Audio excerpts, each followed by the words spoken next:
Hey, what's going on, everybody? It's your host, Jordan Johnson, with another episode of Hack of All Trades.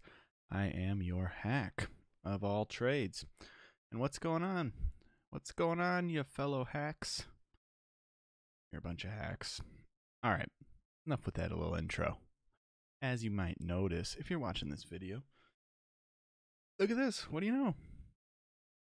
Two in a row? Two in a row? Yeah. I'm wearing a Newcastle United jersey again today, but not the same one as yesterday. A different one. Yeah, I'm loyal.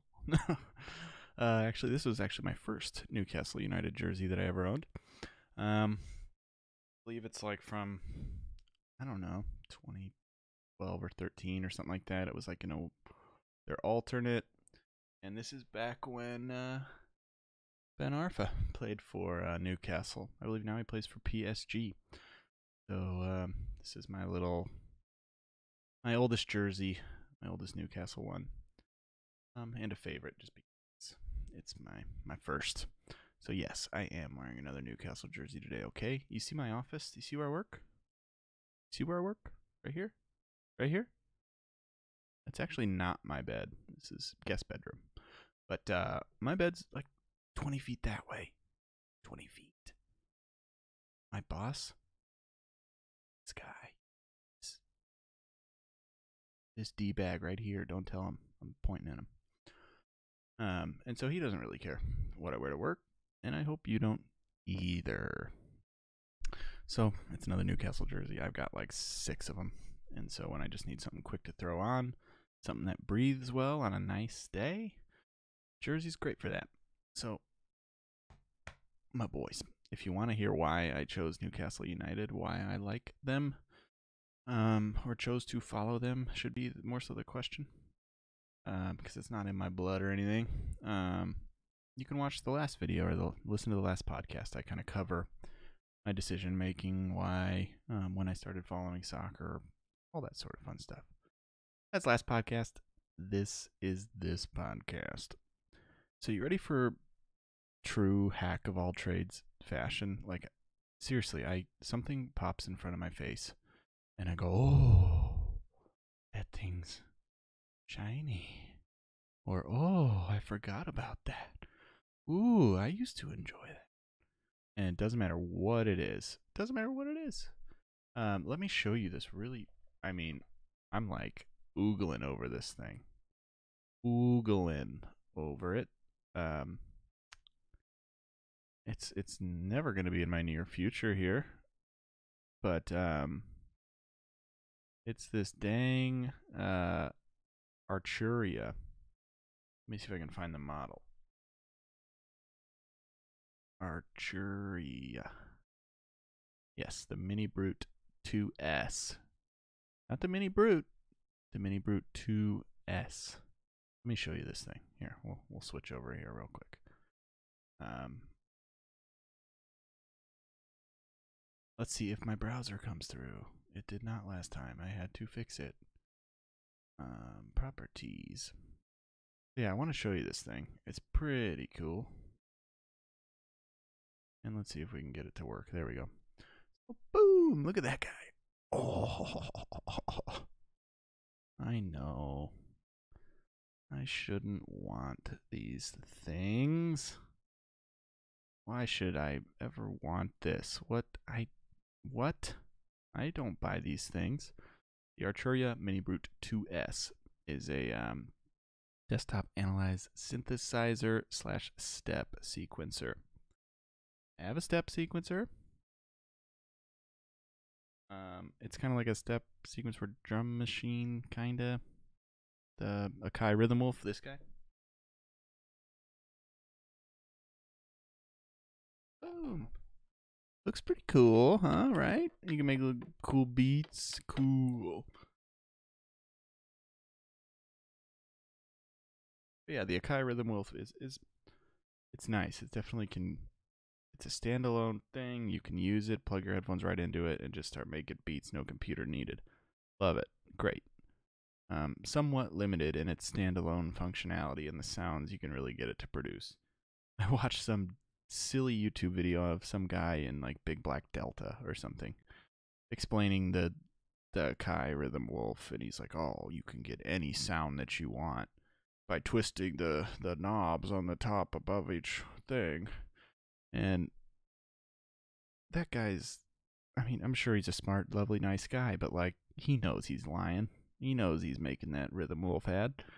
The snare, honestly, it sounds terrible, but you can't get it to sound anything like anything other than like a trash can. It's pretty bad.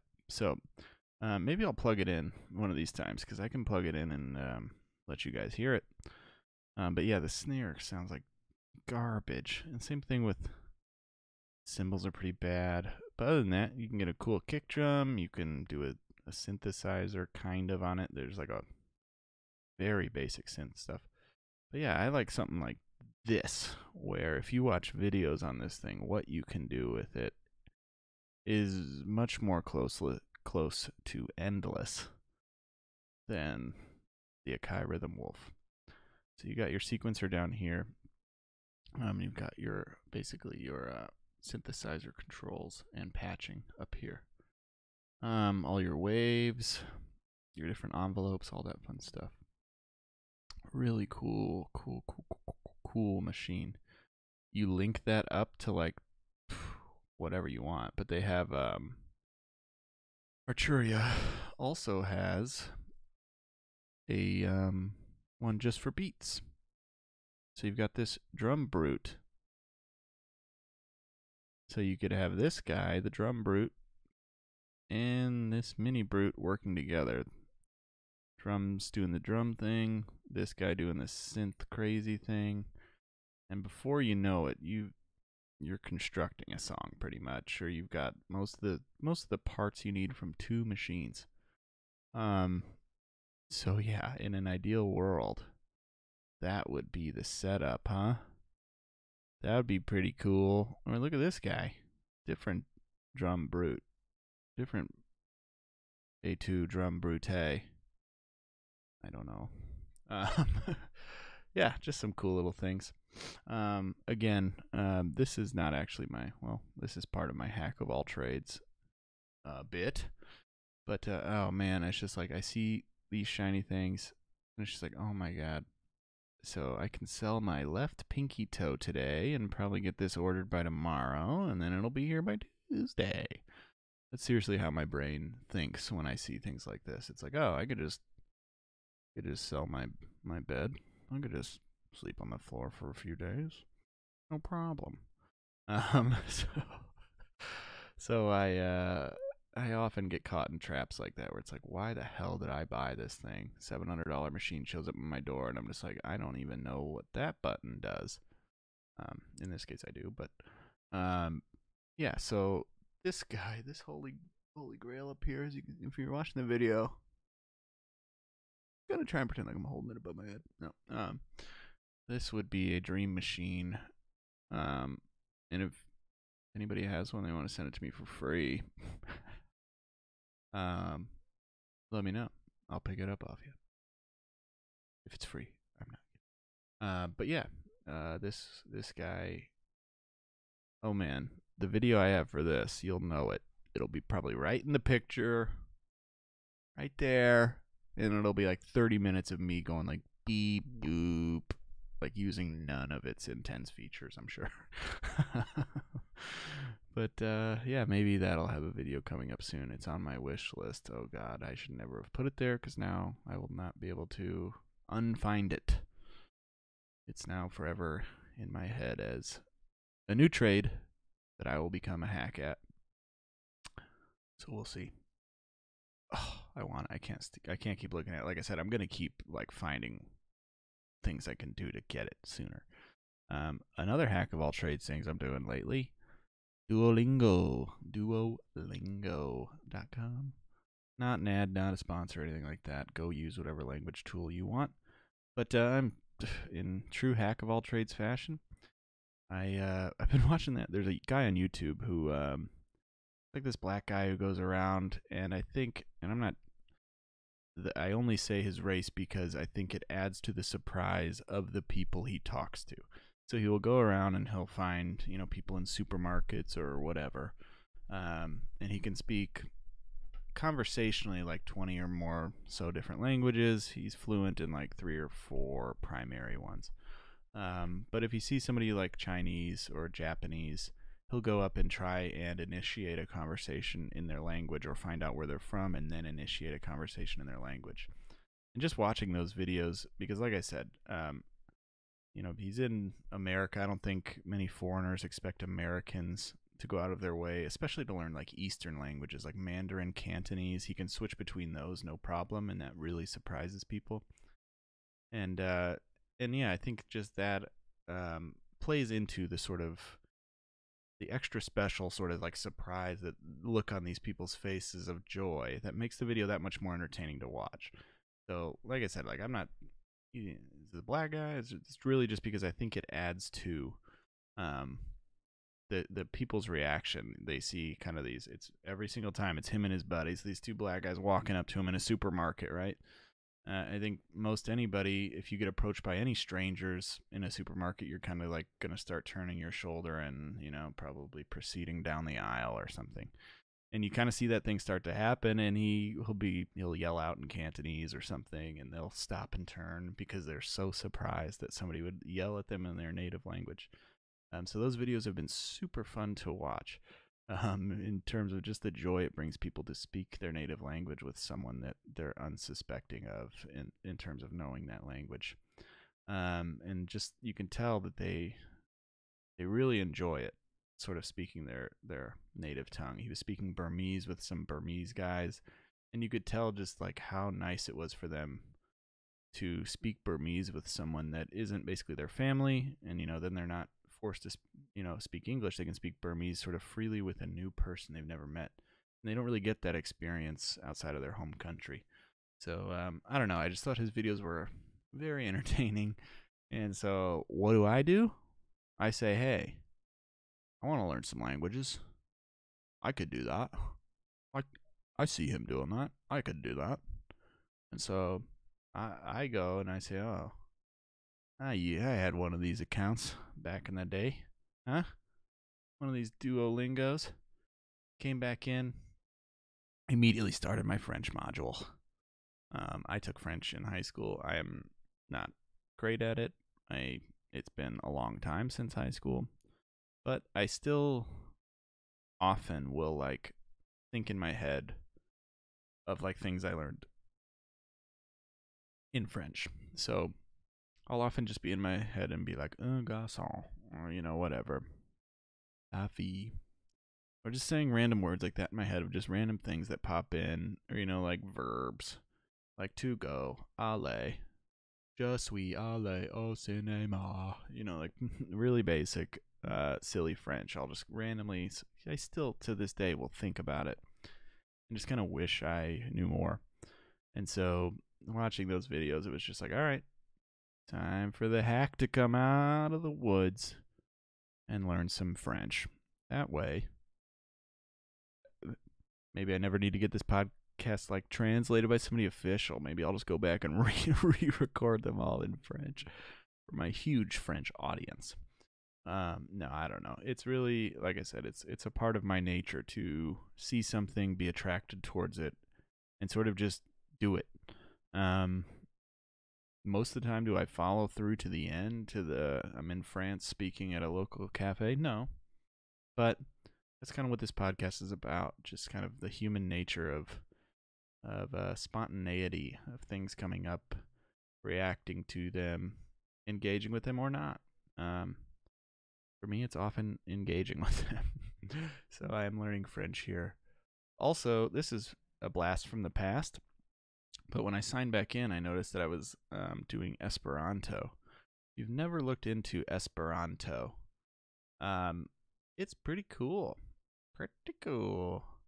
Let's see, Esperanto. So basically, it's like a hybrid language. I'm gonna probably mess up the history, especially with having it like up on the screen here. You're gonna read it as I'm saying it, and you're gonna be like, "Oh, he's actually wrong." And it's just an old recollection, I think, of what is said in here, which is basically Um, People with different languages were kind of living near each other, and they needed a way to communicate. And Esperanto is like a way um, to do that. It's a sort of a new sort of hybrid language, but meant to be like very easy to learn and pick up, and not, I don't know. It's Esperanto. What it's really, really good for, and what they've noticed, is that if you teach a child Esperanto first, I mean, after they learn their primary language, and then teach them other languages like French, Spanish, whatever, that they are much better at comprehension and knowing like roots of words and understanding, sort of implied meanings, things like that. I can't pull up the exact study, but you can look on YouTube. Just type in like Esperanto TED Talk. There's a talk about a direct study showing kids who had Esperanto before learning French and hadn't. And it is incredible how much higher the kids who had Esperanto tested, and how much faster they sort of like tested out of French, because of Esperanto being sort of a base knowledge that can apply to many languages in sort of figuring them out in your head, and thinking through them. So the 3 goals of Esperanto is to render the study of the language so easy to make its acquisition mere play to the learner, to enable the learner to make direct use of his knowledge with people of any nationality, whether the language be universally accepted or not. In other words, the language is not to be directly a means of international communication. To find some means of overcoming the natural indifference of mankind and disposing them in the quickest manner possible and in mass, to learn and use the proposed language as a living one, and not only as last extremities and with a key at hand. So that's kind of his goal. Meant to be easy, meant to be fun. Supposed to enable you to basically engage with people from other cultures or from other countries, and help us overcome sort of indifference.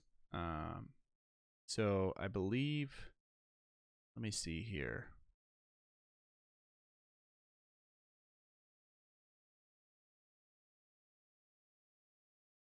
Yeah, I believe it was basically around the time of Nazi Germany where Esperanto was kind of being basically more widely spoken and kind of actually oppressed in some ways. Like it says here, despite facing persecution in regimes such as Nazi Germany and Soviet Stalin, Esperanto speakers continued to establish organizations. Basically, there were a lot of people living very close, speaking different languages in that part of the world, and he wanted a way to sort of let them all interact better, share more. Esperanto is sort of the base language to do that. It's really, really easy to learn. Somebody who's good at learning languages could probably learn it in a matter of a couple weeks and be done, like entirely done. It's all meant to be very easy. Once you learn a root word, you have all of these endings for past, future, present. So you basically, everything sort of falls really easily into some simple rules that you can always go back to, and you can know every formation of any. Once you know a word, you know every sort of formation of it possible, basically, through the simple rules. And it's just a really cool language. So check out Esperanto. If you're looking to learn languages again or start over, maybe try Esperanto first. It's, like I said, it's pretty easy. I'll just jump into this module here so you can see it. I am Adam. Mi estás Adamo. It almost reads kind of like Spanish, right? So, en Adam estás. My guess is that means in. Adam is or am. Me, something like me, myself, I. Estás, like Spanish, pretty much, but it's está. Adamo, or mi Adamo kun. See, I think obviously we don't know what kun is, but they're leading you towards 3, obviously, because it sounds kind of like Spanish, and it's very much in the same structure. I am Adam, mi estás Adamo. We're going to click that and check. We got it right. Woo! Sophia does not work. Sophia. Nay. That's a common negative. indicator. I'm not sure if that's Latin or whatever. Sure it is. Does not work. I'm probably going to get this one wrong. Does not work. Laboras is going to be labor, right? So my guess is that's work. No. Let's try. Does not work. Wrong. Uh-oh. What did I hit? Discuss. Let's see. Let's see. Oh, nope. She's going to let me go.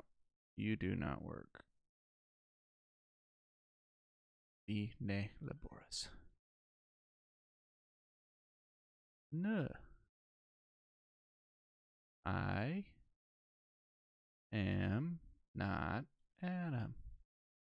Got it. All right. That's all I'm going to do there. But you can watch that TED Talk. It's actually really, really interesting on Esperanto. How it all works. Sort of how it helps you learn languages. And in general, if you can find someone who speaks Esperanto, it can be like a code language for you to, even though it's pretty easy to tell what people are saying, even if you really don't know it at all. That's kind of the point, is it's like kind of meant to be so easy to pick up that you can kind of hear it and be like, I kind of know what they're saying, but I don't know what language they're speaking. That's kind of like the point of it. But me and a friend were like gonna learn it so that we could have our like code language. We could be like, me a star, what is it all? And everybody be like, what are you even talking, right? And even like Spanish speakers, they might catch a few, but they're not, it's like not exactly the same. So it was gonna be our code language for a while, and then like a true hack of all trades, I stopped learning Esperanto. Uh-oh. My bad, guys. Sorry. So I can't just fluently come in here and speak to you. But mi estas Jordan. Look at that. Look how good I got already. That's the power of Duolingo. But yeah, so starting to learn French again. I have always in my head wanted to be multilingual, but at least Duolingo.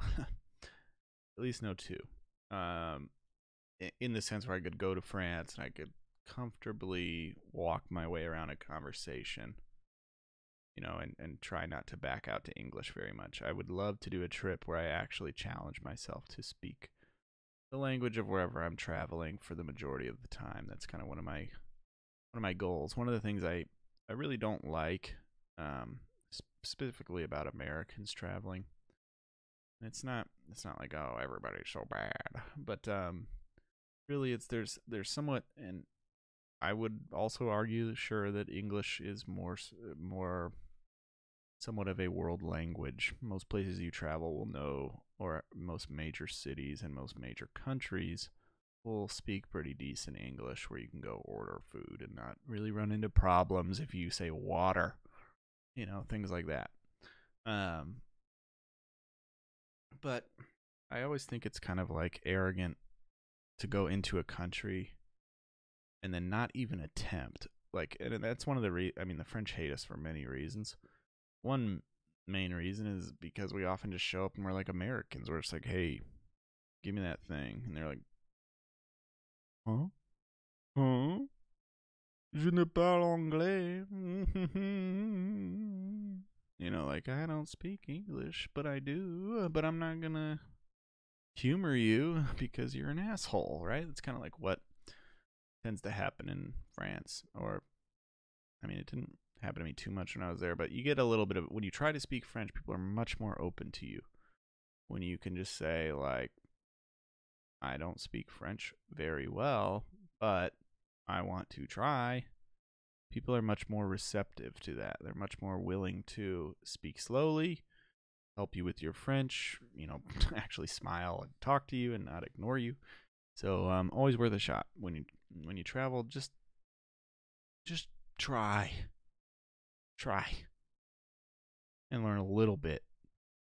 And don't start every conversation with like English and expect that person to meet you halfway or more. It's actually way more than halfway. You're in their country, and they got to meet you at your language just so you can, do whatever you want. I don't know. It's just a little tiff I have with often just traveling and not, and like with Americans in particular who like expect people in foreign countries to sort of, why don't we just meet at English? It's like easier for everybody and you should know it. Like, ugh. Not saying you're entirely wrong, but come on. Have some empathy for the person or people or culture you are visiting, a little respect, and learn something. Challenge your brain. Do something challenging. The same person who would go into, Paris and be an asshole American and go speak English everywhere and be loud and annoying is I can't even remember where I was driving at this point. That's how much I don't like that person. But yeah, the people who go into other countries with that sort of attitude, or like, I hate the French. They didn't, they were such assholes. Well, why? I don't know. Every time I tried to talk to them, they were just mean. Oh, well, did you try and speak French to them, or did you speak English? Oh, I don't know French, so I just spoke English to them. It's Paris. I've heard they're actually pretty good at English. Like, I can tell from your attitude right there why everyone was an asshole to you. You're an asshole. Like, most people who think French people are assholes are probably the asshole. Maybe not always, but something to consider. Takes one to know one sort of thing, eh? All right. Really, for today, that's about it. Wow. Any of you hacks still listening? I don't know how many episodes you've listened to or whatnot, but I'm definitely impressed already at being a little over a week in here doing this every day, at my ability to sort of maintain focus on a topic. I know this probably sounds like nothing to you guys, but yeah, when you start out doing this sort of thing, your brain just kind of goes everywhere. You kind of forget maybe every point you're going to touch on, and things kind of wrap up quickly and chaotically, and it doesn't really feel like there's sort of a flow to things. At least in the start for me, it really didn't feel like there was much of a flow. And it's not like there's a flow now or a direction for each show. I really just kind of get on here and maybe look at a few things around my desk, the newest, shiniest things, and I just go. And past couple days, yesterday and today in particularly, just felt smooth in comparison, just like nice. I'm starting to fall into feeling comfortable with just talking, just rambling. So, if you've been with me this whole way, if this is your first episode, I appreciate you listening. We're going to grow together, hopefully, and we're going to learn some things, and we're going to forget some things. At the end of the day, we'll all be hacks in our own way. All right, it's another episode of Hack of All Trades. I'm your host, Jordan Johnson. Hope you enjoyed this one. And if it's about to be the weekend for you, like it is me, enjoy your weekend. Take your dog on a walk. Take your cat on a walk. Just kidding. You shouldn't have a cat. Dogs are better. Bye now.